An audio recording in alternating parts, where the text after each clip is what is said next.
No. The only people that pay attention are the people that watch. Candid for you guys. keystroke. You're just the genius whose coattails we ride. That's all you are. Again, with that, welcome Good to job. That Live was a on great Keystroke line. Medium. Good job. The genius declared by Chuck. I am Josh Hayes with Chuck Manley and Scott Moon. Tonight, we are here with Nathan Heisted. Did I mention it's season 3, episode 24? And today we're talking about the event, the Survivor Series, and Red Creek, his newest horror novel, which coincidentally has the orange stripy goodness, and so does the event. Nathan Heisted is the owner and CEO, if you will, of Woodbridge Publishing. He mastermind. What, five anthologies through Woodbridge so far? 6. 6, see? Horrible host. 6 anthology through Woodbridge. He's also a part of our collective that we have going on with ourselves and Alarming Ralph Kern and Rob Campbell, which turns into a smorgasbord of crazy talk about Zeke and Carter, and I don't even know how we just drive down. I feel like Zeke trails. is actually Carter's dog, but they've never. I mean, that's the way it seems like to me. Miles of each other. So. Welcome everybody to tonight's show. What is this, the 3rd or 4th Monday Night Live we've done this year? And 3rd. Everyone is definitely better than the second one. I think. Or the one before that, except for maybe this one. This could be the worst show ever. Welcome everybody in the live chat. Thanks for coming and spending your Monday evening with us. I think it's going to be a great show. We've talked to Nathan and been around and working with Nathan for 2.5 years now, and Yeah, I'd say, yeah. God, I think time flies. Almost since the beginning of this show, because Ralph Kern was our first guest, and then Ralph connected me and Nathan, and then Scott and Nathan, and then kind of steamrolled from there. And so now, for the first time in 2 years, Nathan comes on the show as a live guest. I don't think we've had. Have we had you on before to talk about anything? Before? Yes. Has he? Yes. No, I was on one of the Wormhole non-live episodes there. That's right. Yeah. I don't think we've ever had him on live before, so this is like a. That was about 2 years ago. This is an epic episode. Not only is this an epic episode with Nathan here, but Bart of Today just mentioned that we're all hatless. Weird without hats. And that's because I had a really long day buying cars, and I'm not. How many cars did you buy? Like you say that like you're saying plural, like I've bought cars. Just one, but that's like a 6-hour process. I hate buying cars, especially when you're doing it for your kid. Yeah, I was hoping somebody would tase me and give me an excuse. Like, I'm gonna have to take. You mean the dealership didn't offer that service? They probably would have. I mean, they probably wanted to tase me by the time we were done, but that's the extra. That's the special package. It was actually pretty cool. I didn't know if you buy a car at CarMax and you do all that stuff, they transfer your tag for you. You don't have to go to DMV. I did not know that. It's fucking amazing. Yeah, because I hate standing in the line at DMV. Oh, yeah. I was like, I can't believe it. I was like, I had made him explain to me like 3 times, like, you're really going to do this for us? That's awesome. So, if whoever doesn't know, because we know a lot about Nathan, so it's going to be really interesting to think about these questions to get our viewers and listeners intrigued and informed about Nathan Heisted, because we know everything there is to know about him, which is either a good thing or a bad thing, depending on if you're Nathan or not. So he started out as a publisher doing anthologies with Woodbridge, and while he was putting together those anthologies, he was writing his own stories, and finally, following the rapid release theory of publishing, has published his first series, The Survivors. The first book, The Events, still has the orange stripy goodness. I'm looking at it. I don't even know how many months. Like 3 months now? Over 3, yeah. Yeah. So it's kind of nuts to have an orange stripy goodness for 3 months and like over 400 something reviews. We call it permastripe. Yeah. Permastripe.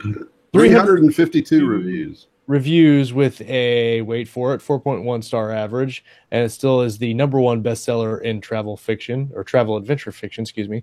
So, Nathan, do us a favor, man. Tell us a little bit about yourself and how you got started in writing. Yeah, sure. Thanks for having me, guys. It's about Like I time. said, we chat like all the time, so it's kind of cool to do this. It's really fun. I started writing probably somewhere around 5 or so years ago. I've always really been interested in it. I was one of those kids who had notebooks full of little stories and little fan fiction things from my favorite shows when I was just a little guy, and I still have some of them. I'll bust them out one day, but so I always kind of had that interest. I was always a big reader, and when I was a teenager, I devoured Star Wars books and fantasy. Raymond Feist was kind of my first little. He was my gateway drug into fantasy and then into science fiction. So I was a big reader always from pretty young age. I remember even being like 17 or I think somewhere around 17, and I started dabbling in a little bit of writing, and then nothing ever came from it. It was just something that was kind of there, and we just waiting to get out eventually, and it took another whatever it was 15, 16 more years before I actually realized that I wanted to start trying to do it again. So it was about 5 years, right around the same time I actually moved from my condo into my house out here, and I just really kind of started thinking I want to put some effort into this. And I was part of I think you guys know this, but I was part of a online kind of science fiction fantasy community, and that's where Ralph Kern and I knew each other from. We were both kind of members or active members there. So I would take part in, once I realized there was like a writing section on this forum, I started taking part in some, little contests or monthly writing challenges they had. So they had a 75-word monthly stories based on like a little prompt and a genre. And I would do those every month. And then I would just kind of, it was just something really good to kind of get the juices flowing and get some ideas going and everything. So I did those for a couple of years even. And in the meantime, I was starting to write short stories and all that kind of stuff. And it just kind of went from there.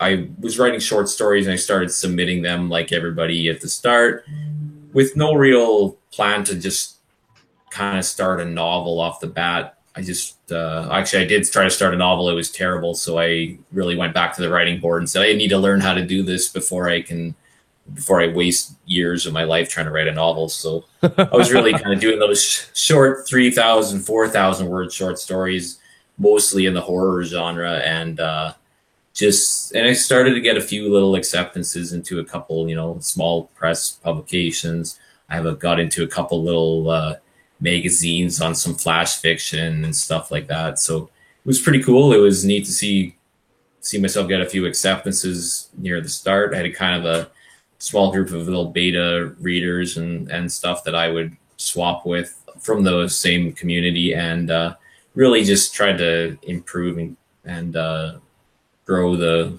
skills a little bit. And I think that was probably the first 2.5 years kind of my writing experience. So it's curious to me how you went from writing short stories to kind of learn how to write novels to putting together these great anthology pieces that I met you for, the exploration series. So you say you kind of are trying to learn the process, the structure, and then how to do the writing. What made you want to get into publishing over just sticking with trying to hammer stories out? I just really had an interest. Like there's something, and you guys are the same way, I'm sure. There's just something about a book. There's just something about being involved in it. And I wasn't sure if I was going to be good enough. I wasn't sure if I was a good enough writer necessarily. And I really kind of had this drive to be in it somehow. So that's when I started. I thought, okay, I'm going to come up with this little small press. I know some writers. I'm going to try a horror, a fantasy, and a science fiction anthology. My three interests were in those genres, and those are my first three. And there I started with the horror. We have The Haunting of Lake Manor Hotel. We did a fantasy called Journeys and Explorations Through the Wormhole. And there was really just my test to see what would happen, how I liked it. and if I had any success in any of those genres.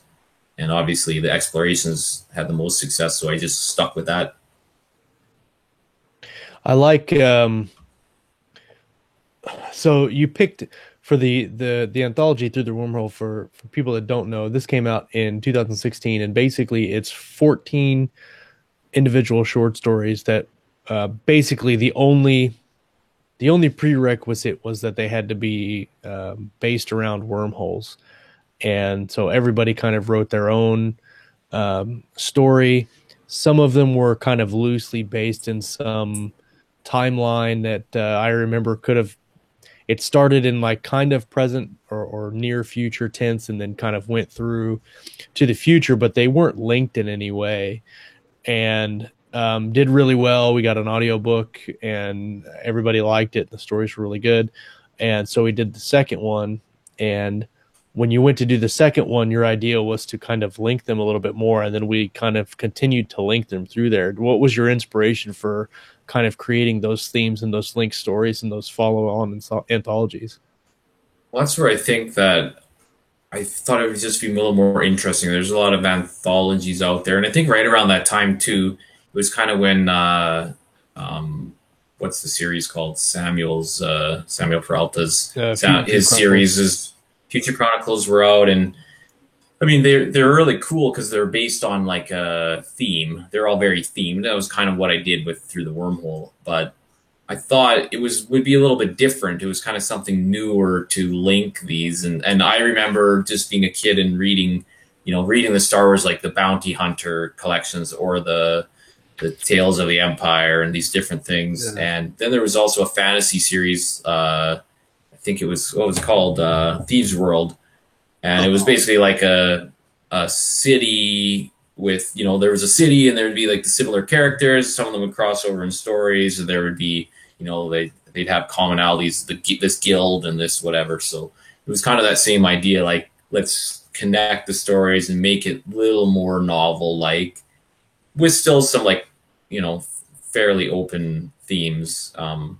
So First Contact was kind of, we went that route with it, and people still had, there's still a wide variety of stories, and some of you guys kind of interconnected the stories a little bit closer and all that kind of stuff. Right.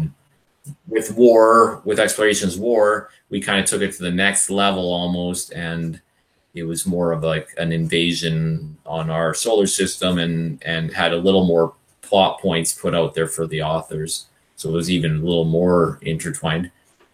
With Colony, I took a step back because that one was it was a lot of work, and it was getting a little difficult to manage almost. So we kind of went, here it's a little more fun. Let's go a little more free and loose, and just write about based in the same universe, using the same what's happened. Let's go to a colony kind of thing after the sun was destroyed. Set up their own little world or exploration area there. Yeah, with 14 authors, 3 or 4 books into it, you can get a little bit wonky. People are diverging storylines. Yeah, for sure. We had lots of the guys we've had a bunch of you guys in multiple volumes too, which was really cool. And then some of you guys wrote the same characters in a couple books and stuff, so it was really fun to kind of see their arcs continue and stuff. Yeah, I wasn't in as many as Josh is in, but I was in a couple. I really liked them. I like those characters. Like to do more, but that's also where Ears came from. Am I right there, Josh? Yep. Ears was very popular. He was in Through the Wormhole, and he was in War. Yeah, that's a good one. And maybe at some point, sometime, maybe a novel. We'll see. The Ears, the novel. I think that'd probably be very popular. Excellent. So tell me, man, you had some really big success with these anthologies, and then went on to write the event. And I got a really early beta copy of the event, probably like 3 or 4 or 5 months before you actually published it.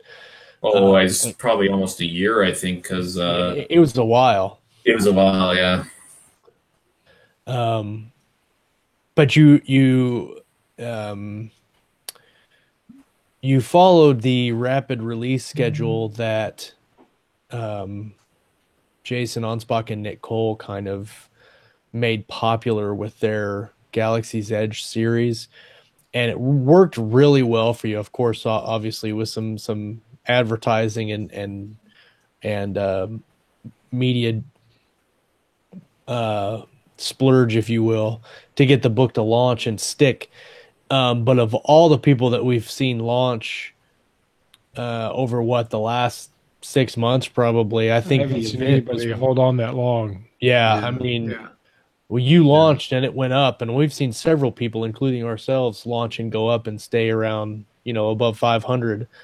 But you launched the event and it went up and up and up and up and up, and then stayed. And now 3 months later, you're still above 500. You're at 420, and it's almost 3.5 months so far. Yeah. So that's phenomenal. Outstanding. Tell us a little bit about that novel and what your inspiration was for that, and then maybe later on in the show we'll talk about how you made it stick. Maybe how to plan 3 books and write them all up in advance too. Yeah. Well, yeah. So I actually wrote that book about 2 years ago, the event. I get confused now. I just, you start writing and you keep going. And I think I'm writing right now book 7 or 8 or something, of novel 7 or 8. So the first one took a long time. They take way more work, and your writing is not quite into a groove yet. But I think years ago, the rough, first draft, and okay. You're breaking up just Nathan. It might be the heavy wind. You're breaking up just a little bit, brother. I don't know. Now you're doing probably not much you can. Yeah. So. I'm in Canada, Yeah. We're lucky we have internet. Although the last time, mine was going bad last time. I had the echo and whatnot, which was making me curse and jump up and down. It's just one of the things we have to fight against the man to have this show, and there's always somebody trying to shut it down. Somebody's always got to mention Skynet, and then pretty soon nothing works. I love Skynet. I welcome our internet overlords. So yeah, you were mentioning that you wrote the book over about 2 years ago. Yeah, so I wrote that book about 2 years ago, and it just kept moving on. I was kind of writing. I wrote another book that I haven't released yet called Sleepy Grove right after it, and I still have plans to release that eventually once I have enough time to rework it. It's just a first draft. Yeah. And again, we can talk about the release in a little bit, but it's just one of those things that was a patience thing where I had a plan the whole time that I wanted to release them close together, and this was even from 2 years ago. And so the whole plan was to keep working at it. I wasn't in a big rush to get it out there, so I wanted to just get it as good as I could and keep working, make a 3-book series. But the goal was to have 3 books ready before I released the first one. It didn't quite happen, but it was a close thing. So yeah, over the course, I wrote Sleepy Grove, did a bunch of explorations anthologies, and then I actually ended up writing. I started New Threat, book 2 of the Survivors, last spring, and started. In between that, I was working on a couple of the explorations, and I got an idea for Red Creek. Ended up writing Red Creek in about 2 months, starting in August.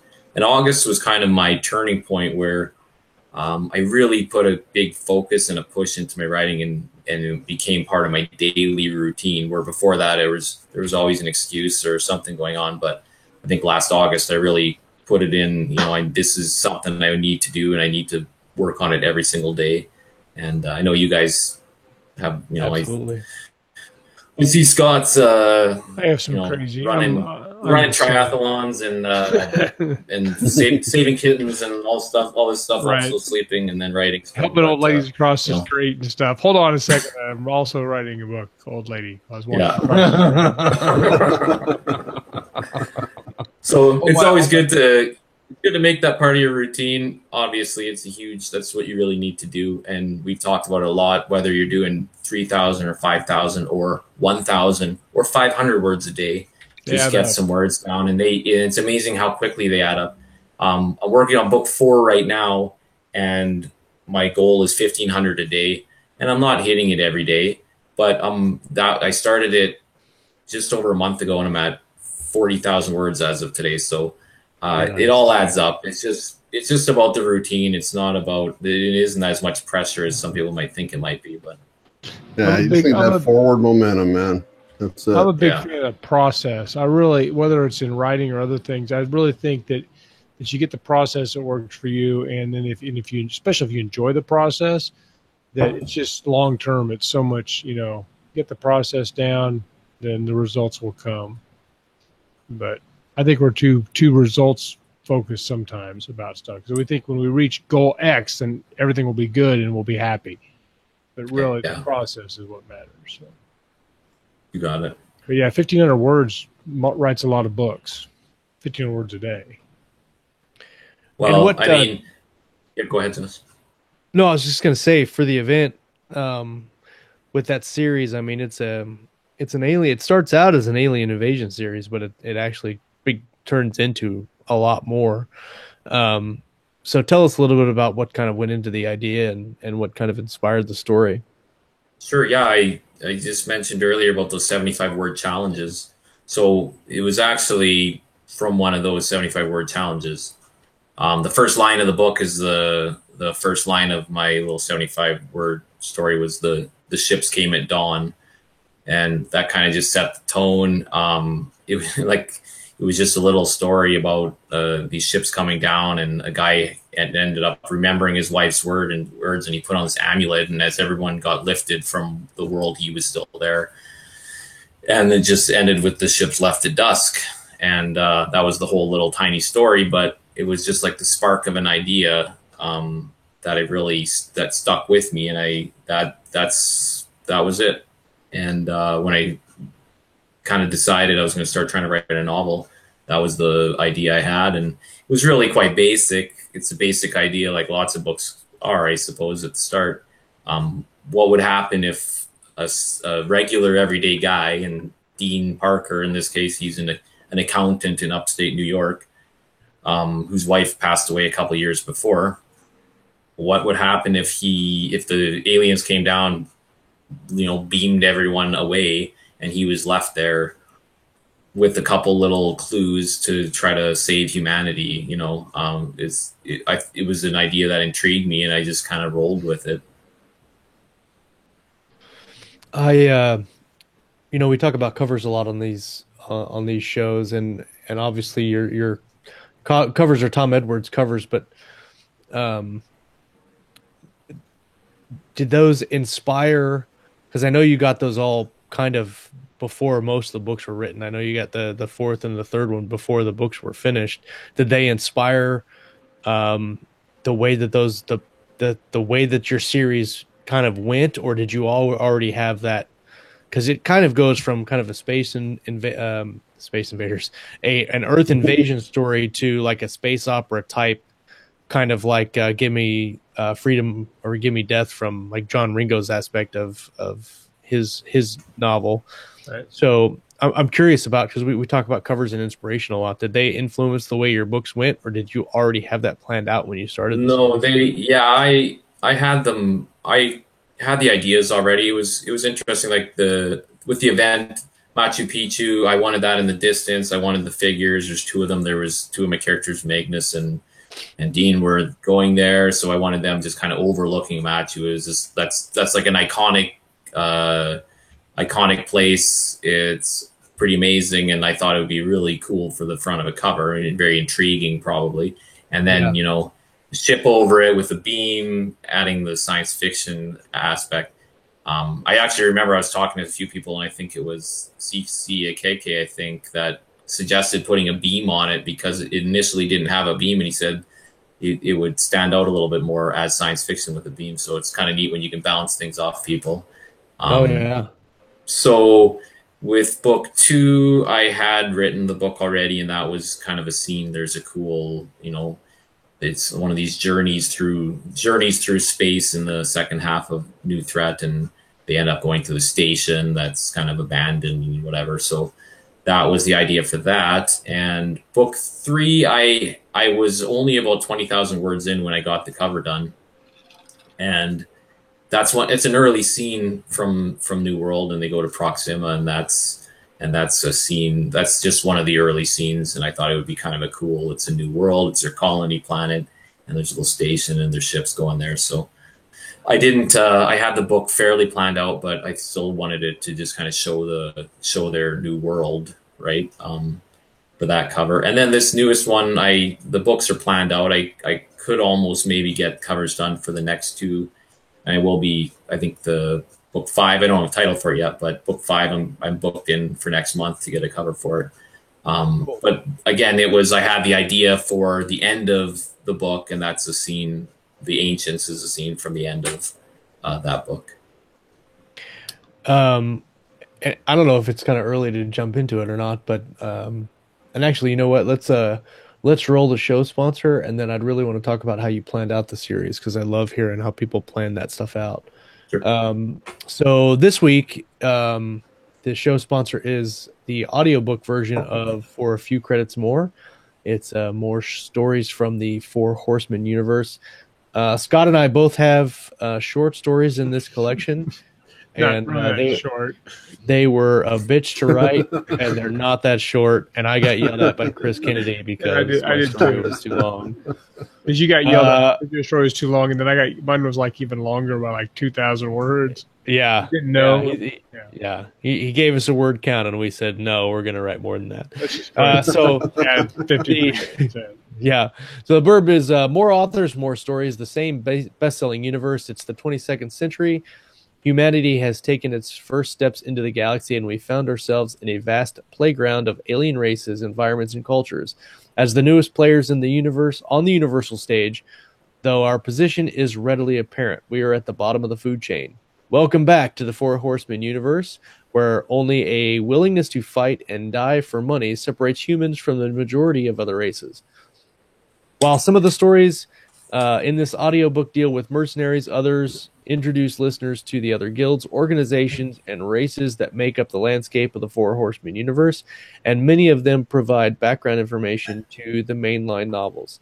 There is even a new form of life to get acquainted with, and a look at an alien interaction at its youngest level, edited by best-selling authors and creators of the universe, Mark Wandry and Chris Kennedy. For a Few Credits More includes 6 all-new stories in the Four Horsemen universe by a variety of best-selling authors, some you may not have heard of yet. It's a world where you can get anything you want. Some things, though, are only available for a few credits more. This book has a foreword by David Weber, who we've had on the show, fantastic author, Peter Caldron, J.R. Hanley, Scott Moon, myself, Tim C. Taylor, Terry Mixon, James Young, who I've met personally. He's another Kansas author. Nick Cole, and of course, Chris Kennedy and Mark Wandry, and also Casey Azell, who's been on the show. It's a good collection. Scott and I, our stories interlink. His story, Boss, and my story, Leverage, are basically 2 sides of one coin. And so if you read both stories, you get a little bit of both sides of the incident that we described there. So it's a good thing, a good collection. I picked it up on Audible because I want to listen to my story because I'm selfish like that. But it's a good collection, and I recommend you picking it up. I'm looking up right now. Apparently, I can't type my password in after 2 beers. So. like 9 tries. I'm such a lightweight. Pathetic. J.R. Hanley asks if all Kansas authors share an end-time bunker, and no, we don't. I have my own end times bunker, and it's stocked with Crown Royal and Black Rifle Bullet coffee. bourbon and Black Rifle coffee. Right. You know, I bought a Black Rifle coffee blend, and it's called Fit Fuel. I'm scared to try it because What is it supposed to do? What, that sounds ominous. Well, it says it's got like extra stuff in it, and I tried their caffeinated AF, Like ginkgo biloba? caffeinated as fuck, if you will, and it is. I got the shakes, and I don't normally get the shakes during drinking coffee, but caffeinated AF gave me the shakes, so I'm really like hinky about trying this Fit Fuel. So we'll see. I started. I'm almost there. I got like another few days of this gunship, and then it's on to Fit Fuel. So if I'm doing this in a couple Mondays from now, you'll know. Yeah. Next week you'll be like, I've been awake for 6 days. Yeah, I can't I sleep. feel fit. Oh, good. Oh, good. Please. Chugging on some Benadryl. So everybody knows that I'm a huge plotter, and I love planning out stories before I even write them, which is kind of what I'm doing with another series I'm working on right now. And I've got 2 yellow legal pads full of notes right now on a new project that I probably shouldn't be. I've turned the corner and become more of a plotter and a planner a little bit, not as much as you, See? Josh. But for the sake of the show, to create an argument, I could be a pantser and basically naysay anything you say about plotting, and then we can just get a nice dialogue. I'll just mute Scott's microphone, and then we'll move on to plotting. That works as well. I have a question. I'm about to that. back him up. Yeah. How much What's does your up, Chuck? finished product look like your outline? That's a Mine good or question. Nathan's? Either one of you. I'm just curious. Oh, well, Nathan's. Go ahead, Josh. You can go first. Josh, you have the you're the outline guy, so you'll find out. I don't really do Well, them, so So I can tell you that. There you go. See? I can tell you that, Pantsters rise up. and it's so far the outlines that I've done, especially the outlines for Richard's book, about let's just say 85 to 90% gets in the book. I'm doing it a little bit differently now with this other one, where basically everything I'm planning on the story, I'm planning on legal pads, and I'm not writing it yet, because I'm collaborating, and This is a fantasy one you're talking about. yeah, and we're kind of going, we're creating a brand new world and brand new characters, and so before we write anything, before any words get put down, we're actually building everything from scratch, and then we're lining all the story arcs together, so they all match and everything makes sense. So because this we probably won't start writing in earnest for probably another 3 or 4 months, I would imagine. But we're taking our time because we're not in a rush, and we're trying to make everything fit and make the magic systems work and all that stuff. But So you But said I- 80% of your books. That are yeah, about outlined? 85%. But I think with this new fantasy project that I have, it's probably going to be closer to 90 to 95%, because what I transfer from the handwritten notes to the computer, by the time I transfer it into the computer, it's probably going to be set in stone by the time I transfer everything over. But that's why I'm just writing it, because the thing with handwriting it is, and then we'll turn it over to Nathan. I don't want to hijack the show, but the thing with handwriting is it doesn't matter. None of it matters. And you can't write that much in that fast handwriting because it's slower. So you have to write smaller notes. So when I write a note for a scene, it's maybe 3 or 4 lines, and then I move on to the next one. And then if I get another idea, I can jot it down on the side. But so anyway, I say all this to say that probably 90 to 95% of the outline or the plot notes that I have that make it into the computer outline will probably be in the book. But so far, 85%. Anyway, so that's we when we get further along in that project, maybe we can sit down and look at my paper notes and see what we transcribed over to the computer and see how it's coming. But Nathan, so you planned a 6-book series with this, and the first book you wrote 2 years ago. So I'm curious to see, did you have this series plotted out when you started? Because with my fantasy series, we're planning a 4-book series. We know it's going to be a 4-book series, so we're plotting it that way. So when you started out with the event, did you know that it was going to be a 6-book series? And if you didn't, then how have you then expanded and kind of drawn the series and built on itself? I had absolutely no clue. It was my first novel. I really was just trying to survive it. The survivors, there you go. Just like Dean. And the ultimate goal was to write 3 books, but I really wanted that to be kind of a closed story. And that, at the end of that book, I could have made it I could have just closed it off, but I added the additional threat, the bigger, badder, bad guy element to it to just leave it open to continue it on, because, the 2 bad guys, or the 2 things in it, the 2 different races, were essentially closed off, and I could have ended it if I didn't love it, or if it didn't do well or whatever. But as I started going, I went, well, I really want to make a 3-book series at least and see what happens. And that was honestly up until, 2 months ago, maybe a month and a half ago, I had a 3-book series with the idea to continue it. But book 3 closes off the major story arc. I did really no outlining for this series. You're going to love me, Josh, there, but I'm that guy. I have Scrivener. I don't use it. I use Word, and I don't outline. Josh snorted bourbon to his nose. Coming out. It's just terrible. Doc's dead. But I can't beat it. It works for me. But it works for me, Apparently. And, apparently. Yeah. You have to do what works for you. I see the value to outlining. I have done outlining. And I do, occasionally if I'm kind of getting to a point where I'm going, I always know where I'm going with the book, and each scene I kind of know, and I plan them as I go, and as I'm driving to work, as I'm in the shower, as I'm doing whatever, constantly thinking about what I'm doing next. And when I sit down, I feel like I've already outlined it, and I write it. So it's just kind of all up here instead of on wherever on a cork board or a whiteboard. But, from the start, I don't go that full distance. I'm in the second major 3-book arc, I'm calling it, of my series right now. And I know how I'm ending book 1. I know what I'm doing for book 2, and I know what I want to accomplish with book 3 and how I want to end this next thing.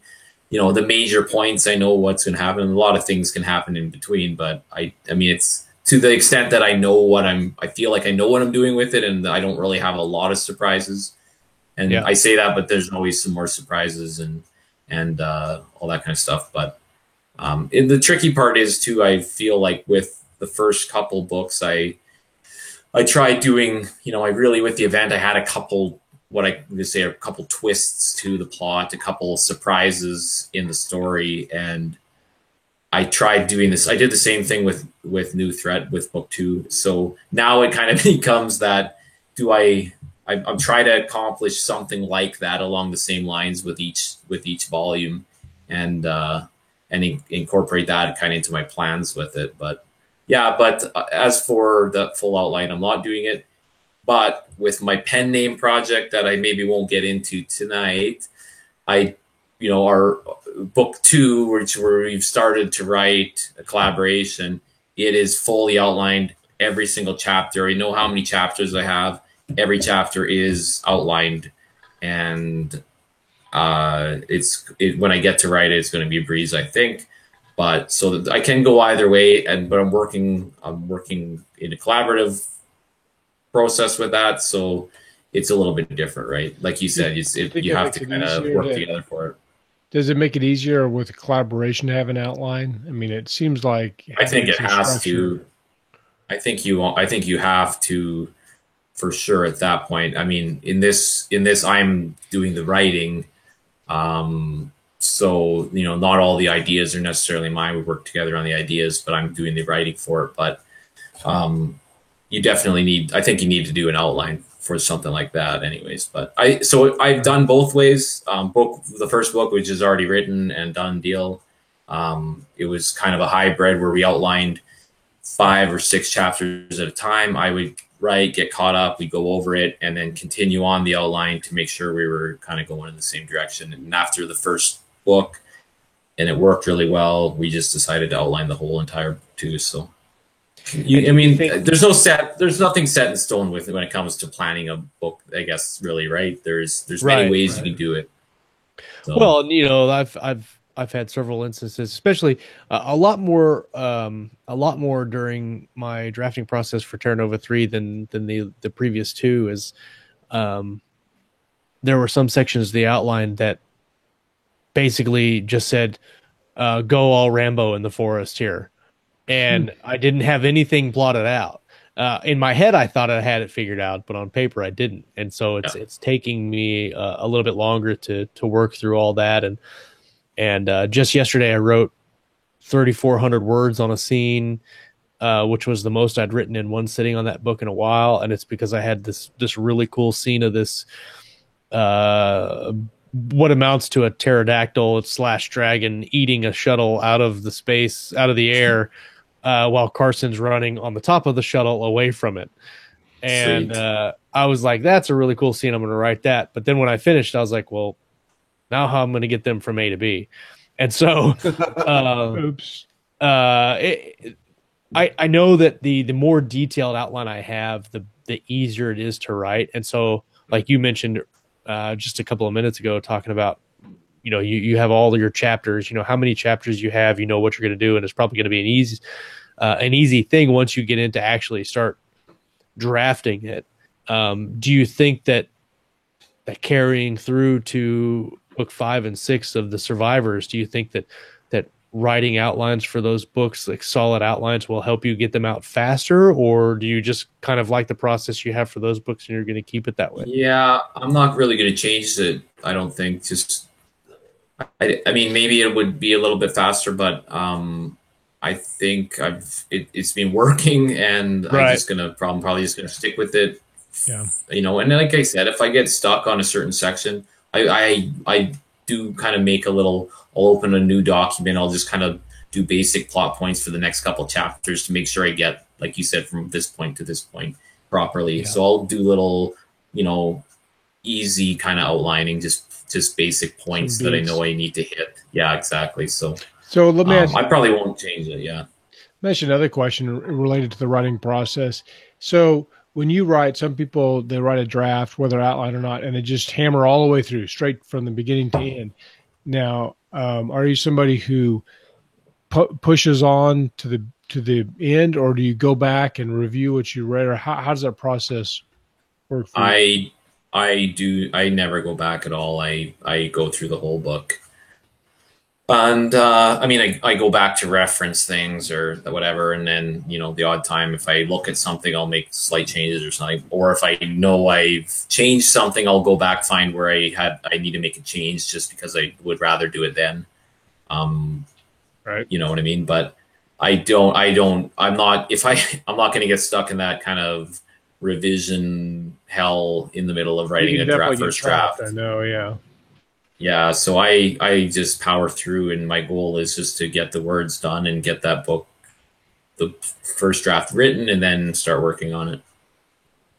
Excellent. Yeah, I kind of go back. I used to really get stuck in the first 3 chapters, and I've tried to do more outlining, kind of like we've talked about, especially with doing the collaborative projects. It's important because I get sent an outline that I have to work with, or basic outline. But a project I'm working on now, I've started to go back, like Stephen King in his book on writing, he talks about, he reads the chapter from the night before or something like that, and then he writes, and then, I don't know, it's been a while since I read that book. But yeah, no, I'll occasionally go back and read a little bit, and I won't really want to work on it, but I just kind of read it to get in the mood, maybe a little bit, the previous chapter or the previous few paragraphs. At least I like to do that to keep the flow or whatever. But right, sort of remind yourself where you left off, kind of thing. Yeah. Exactly. Remember the character's name. What's that character's name again? Oh, that's my protagonist. Okay. You know, Zeke. It's funny. Zeke. I've had a really big problem trying to keep the descriptions of the different aliens in my head. You write them on your hand is what I do. Yeah, I know. We have 2 major alien races, the Ultari and the Zeiss. And I always confuse the two. And I don't know why, because I've got the description in my Scrivener document and I read it all the time, but then it never makes the connection here. But anyway, yeah, they're stupid. So what do you actually do with Scrivener if you're not? I do nothing with it. I hate it. I'm going to throw it out the window. Yeah, get rid of it. Scrivener's dumb. I'm just going to write on stone tablets from now on. Yeah, actually, Kayleen has a really good idea. You go really hardcore and use Word. Yeah. So Kayleen actually had a really good idea of doing basically concept pictures, which I really should do. And Bard says get some sketches done. Maybe I should do that too. It's a good idea. Cool. I have little in the research section of the Scrivener notes for my books. I have little paragraphs describing each one of them. So that if I get to that point, I can just flip over to that file real quick and go, oh, yeah, that's what they look like, and then get back into it and just kind of keep it right there in the same file as the book I'm working on. That's good. That way you just describe them one time, and you can always reference back to it. I always have to go back to the smarter way to do it. Right, but I'm not smart. I plot. I never claim to be smart. Rick says you should get some fans to do your sketches for you. Well, I should. So if you're listening and you've read Terra Nova, do some sketches for me. I don't know if I have any fans that watch, but if I do, please do some sketches for me. I'd appreciate it. Rick also wanted to know where Nathan is in Canada. I think that was Rick. Right by the A. I told him. Yeah. So you told him that, didn't you? He didn't ask me which A. So my joke fell on deaf ears. I'm just outside of Edmonton, Alberta. So I'm in the middle of nowhere in the prairies. There's no water near us. There's nothing near us. Like Kansas, but they're not Canada. Yeah. Like I said, I was telling you guys, we almost had a tornado the other day, so we're kind of the same thing. But it's literally the Canadian Kansas. The Canadian Kansas. A lot of mosquitoes. I like that. Yeah, we have mosquitoes everywhere. We do. Yes. I got a mosquito bite right now. I can show you, but then we'd have a different rating on our show. So, right. It's a family-friendly show, mostly. Right, mostly, except for when I want to switch gears just here for a couple minutes. We've still got some time left on the show and talk about your most recent release, which is Red Creek. Yes. And we step away from the science fiction. Yeah, we step away from the science fiction genre to hit horror. This is number 1 in Occult Supernatural right now. It's got 7 reviews. It's a 5 out of 5 out of the 7. Boom. And been published for just over 3 weeks. It's at about 1,495 on the Kindle store, and number 1, like I said, in Occult Supernatural. So that's a really solid release, in my opinion. Tell us about this, because I think you've been writing Red Creek for just about as long as you wrote the event. And no, actually, so it isn't my newest release. It's New World just came out about 2 weeks ago or something. So Red Creek, I did something weird where I'm releasing Survivor Series, and I thought I'd throw a horror book into the mix just to stress myself out. Good idea. So yeah, that made sense. So I started writing it. Like I said, I was writing New Threat last spring. I started, and I was about 20,000 words into it or something, and I got this idea for Red Creek. And I was actually just chatting with a buddy, and it came up with this, what if you were watching, and maybe it's been done, I've never heard of it, but what if you were on your computer and you're looking at Google Maps or Street View, and you saw something, nefarious or something strange, and or if you saw a body, or if you saw something, and this idea kind of flickered in me, and I came up with this. I started us writers, we have a little flame and it just grows from there. So that was what I really started writing in August last year. And I spent, I think I wrote it in about 2 months. It was one of my fastest probably written novels, and I loved writing it. And I still think it might, I like to think it's my best work so far. And I really I do like the genre a lot, and it's a little bit strange, and everyone says don't maybe split genres, and if you're going to write science fiction, horror seems like a kind of a strange leap to take maybe, but at the same time, I just kind of went, whatever. I don't really care. I am a writer. I have lots of interests, so I'm just going to kind of write whatever I think I want to write. That was before I made any money at writing science fiction. So now maybe my mind changed now. But yeah. So so Red Creek was kind of I grew up in a small town called Redwater, and so it's there's a little autobiographical aspect to this. The main character's name is Paul. That's my middle name. He's a writer. He lives in New York, which I don't, but in my head, I would kind of wouldn't mind New York living in Central Park townhouse like this guy lives in. And so he was the main character is kind of a once famous horror author, and he's had, a movie in the early 2000s with Freddie Prinze Jr. as his main character. That shows you when he was popular. And he hasn't written anything.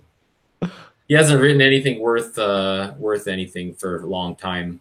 His wife has recently left him, or a year or so ago, taken their daughter to LA, and he's sitting in his Central Park facing townhouse and he's struggling really as just being and finding himself. And his sister they talk on Skype or FaceTime or whatever occasionally. He hasn't been home in 20 years, and he's in his late 30s, so he hasn't been back to Red Creek. And he finds out his mother has dementia, and they're putting her into a home, and his sister really needs his help to clean up their house and to go back during this transition. And that's when he kind of decides to go back. And so it's this interesting story, I thought, going back kind of this small town, and describing this rundown town he was estranged from his family. And he doesn't really he just seems natural to him, but he always there's there's like a block there for him. And he doesn't really, there's something happened, and he's not really exactly sure what happened. But so it's just a really kind of an interesting story that kind of drips as he's there, and someone goes missing while he's there, and they start doing this thing, and all this plot kind of unravels as it goes. And it was a lot of fun to write. And like I said, it's probably what I consider my kind of favorite book I've written so far. We mentioned your covers for the event and the Survivor series. So I think we'd be remiss if we didn't mention the cover for Red Creek, which is also done by Tom Edwards, but this is a very different Tom Edwards cover than we normally get to see. And when you think of Tom Edwards covers, you think of, and I'm sorry for everybody, I can't do the overlay. But just search for Nathan Heisted on Amazon and then buy Red Creek and look at his cover. Very different Tom Edwards cover that we see, because there's no spaceships and no planets and no stars or anything. And it's just when you look at it, you automatically get the sense of dread. It looks like the genre too. Yeah, exactly. It's very genre appropriate. You have a little subtag here called a horror novel right under Red Creek, and honestly, you look at that book and you're like, that's a freaking scary. Yeah, exactly. It's almost redundant. Yeah, what I think is crazy is font and everything. It's just very good, very good. The apple. I was kind of looking at the time. I was looking for an artist, and I just, I wasn't really finding what I was looking for out there. I kind of had this specific idea in my head, and I was chatting with Tom, and I've not used him for a lot of covers, 10 or whatever covers already. And, he said, well, maybe I'll have a go at it, or he's just kind of throwing it out there. And I went, well, I'm kind of going, he's a spaceship guy. It is amazing work, but I just wasn't quite sure if, I knew he'd probably knock it out of the park, but at the same time, I'm just going, that seems a little strange. But I gave him the prompt, and like his initial sketch thing came back, and it was just like, he knocked it out of the park. It was just awesome. He appreciated the chance to do something different too. Well, I like to challenge him. I apparently, because even like my Journeys cover he did, and it's like, it's probably still one of my it's a great cover.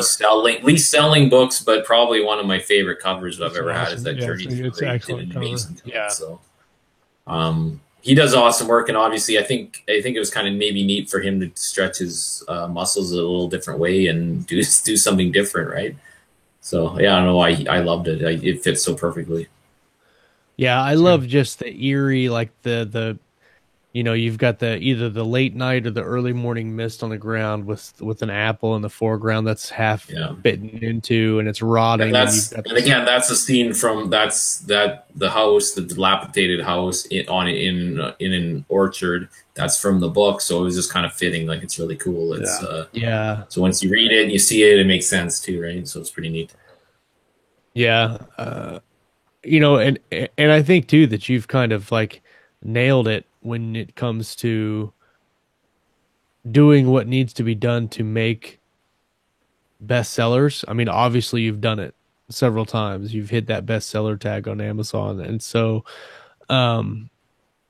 not only are you putting out quality books with great artwork and editing and all that, but you're doing the right things to get your books to get up there and stick.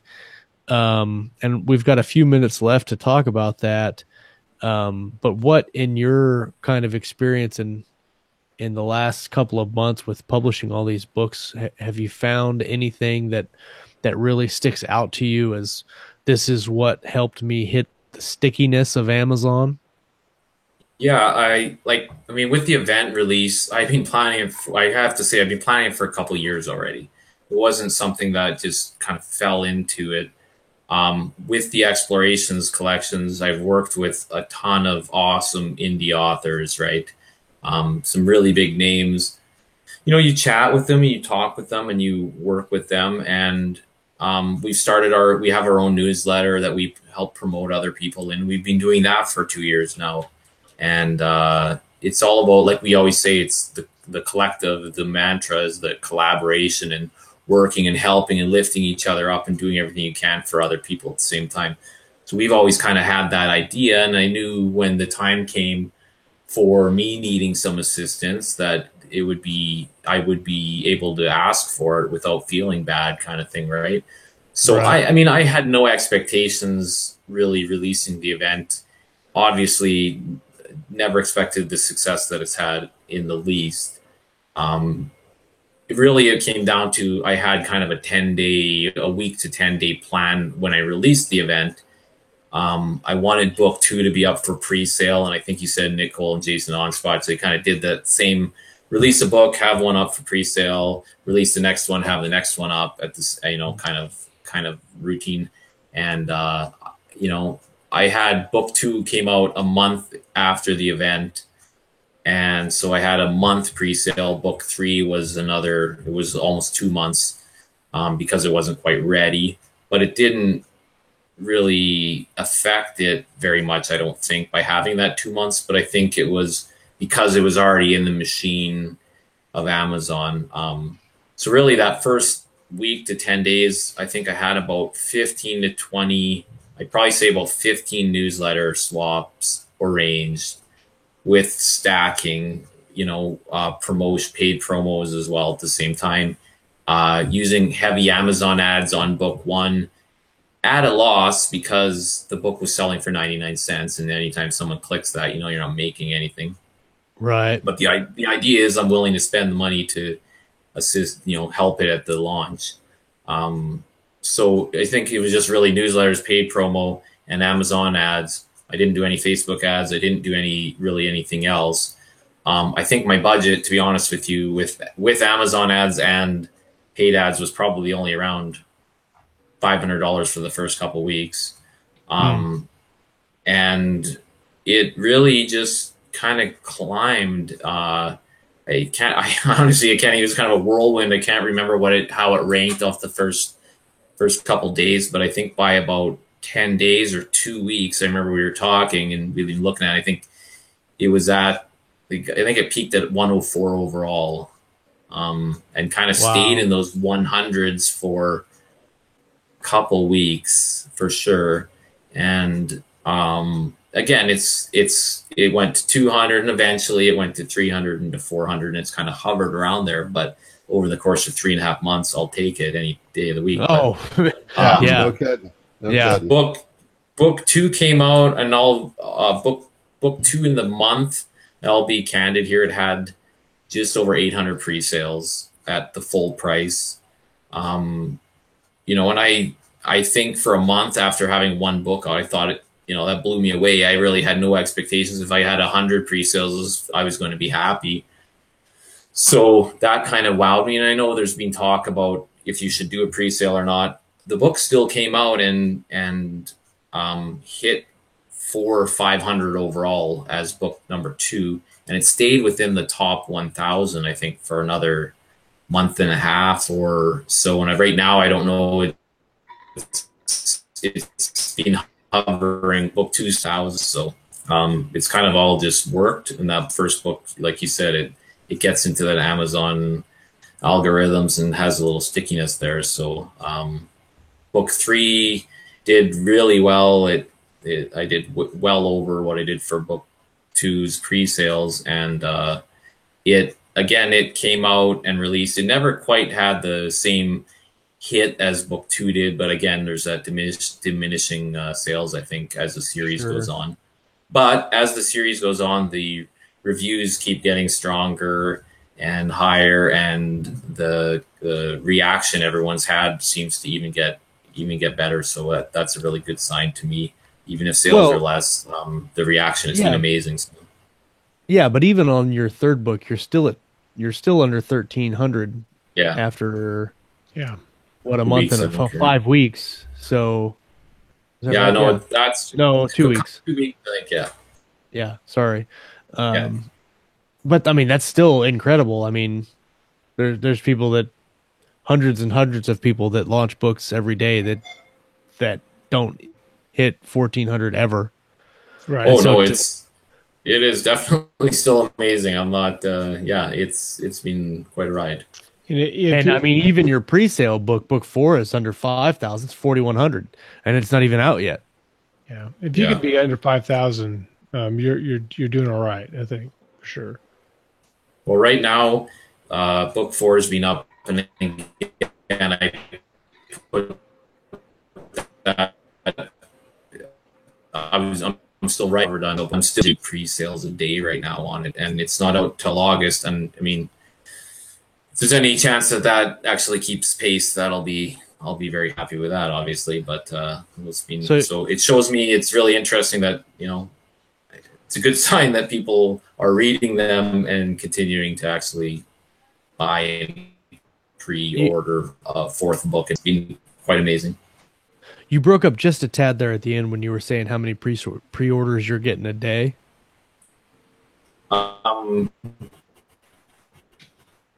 Getting about 50 a day right now on book 4. The internet doesn't want us to know. Right. I think he said 50. 50. Yeah, 50. 50. 50 a day. Net neutrality. It was messing with me. It's a tease. The internet is a tease. So. Well, Nathan, it's been fun. It's been awesome. It's been. I tell you, it's not very often that you get to watch one of your close personal friends launch a first novel and have it be successful. Not to mention half as successful as yours has been and still is. And it's awesome to watch that and kind of experience that with you, being part of the collective and talking with you every day about it. And so congrats, man, on all the success with the Survivors and Red Creek and everything that's going to come. It's awesome to watch that. And it's great to finally get you on to talk about it. Yeah. Thanks so much. I really appreciate you guys having me on, and it's been pretty cool. Let's see. We, next week, who do we have? I forget. What do we got? I think we're doing a roundtable, aren't we? We are doing a roundtable next week, and then on the 25th, we're going to have Richard Fox on, and we may or may not have covers to reveal for some books that we may or may not be writing. And then on the 2nd of July, Mark Allen Edelheit will join the show to talk about his Steiger's Tigers series. We had him back on in, I think we had him on in season 2. I'm not sure. But he has been on before. If you haven't watched that episode, go check it out. It's really cool. He writes alternate history Roman legion fantasy fiction. Yeah. Go ahead and say that 5 times real fast. I think he's done some military sci-fi too, hasn't he? I think he's I think he is branching into military sci-fi now. Yeah. But Nathan, buddy, it was great to have you on the show. Thanks so much for taking some time out of your Monday night to come and hang out with us, man. It's been great. Yeah, it's been really fun. Thanks, guys. Yeah. Everybody in the live chat, thank you guys for coming and hanging out with us. It is always good times and always great to see you guys coming in here and supporting us. Like us on YouTube, subscribe, come hang out with us on Facebook, Keystroke Medium. We're the only one on Facebook, so come and hang out with us. The Keystroke Medium Reader's Choice Awards is still open for nominations. There's about 1 month left to get your nominations in. So if you have written a book that you think is good, let your fans know. You need to go nominate the books.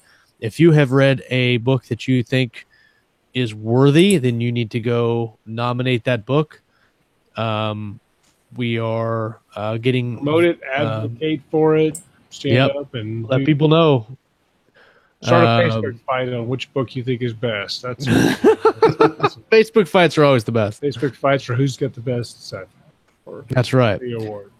Thanks again to Kayleen, who's doing our audio podcast, and she's got us all caught up now. So you're watching live. It's June 11th. All the episodes are caught up thanks to Kayleen. She did a fantastic job with that. And Lauren Moore still doing our show notes and working on the super secret project that we've been neglecting. So, Lauren, we apologize. We're going to get to work on that. So everybody come back next week. We're going to talk about some reading. We're going to talk about some writing and, of course, everything in between right here on Keystroke Medium. You guys have a fantastic week. Bye. Hasta.